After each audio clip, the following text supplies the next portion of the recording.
It is 7:42, and coronavirus cases are surging across the country. Another record number of cases confirmed just yesterday, 135,000.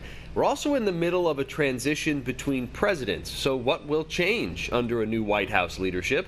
To discuss, Dr. Ernst von Schwarz joining us again this morning. Dr. von Schwarz, thanks for being here. We have a transition happening, and we have this record number of cases right now. What do you expect to see that's different when Joe Biden becomes president? Good morning, Joe. Well, I think the first thing to know is that Joe Biden repeatedly and last year, November 9, said, trust the scientists.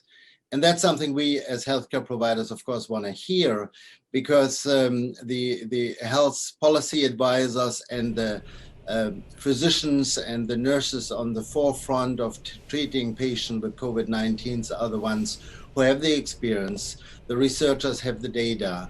And whatever we do in order to fight this pandemic is really dependent on scientific data rather than on politics. And trusting the scientists and listen to health care policy advisors is key, I think, to move forward. And that's what he stated repeatedly.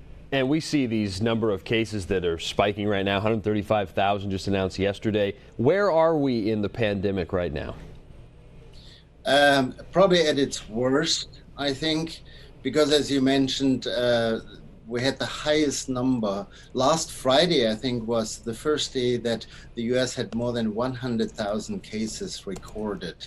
And keep in mind, it's the winter season is coming. So we have the twindemic with flu pandemic coming up, lots of respiratory infections right now. The hospitals, the ERs, I just came from one of the ERs locally here, are packed with people coughing, sneezing, having fever.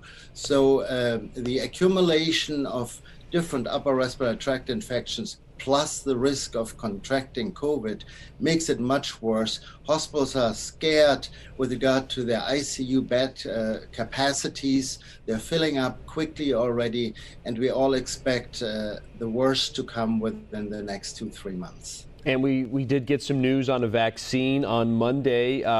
What are your thoughts on the Pfizer vaccine and where we may be in the next few months? I think it's to welcome, definitely. Actually, it's a combination of BioNTech, which is a German company, and Pfizer.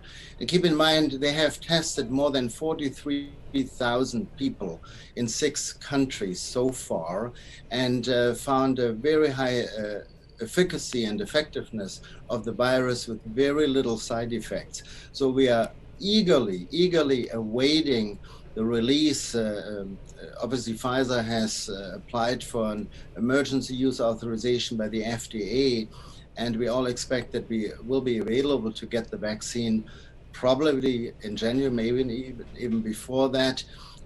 Biden said also that his plan is, of course, to use the vaccine initially for the people at highest risk, which are the forefront workers, healthcare workers, and the elderly and those with underlying heart and lung diseases.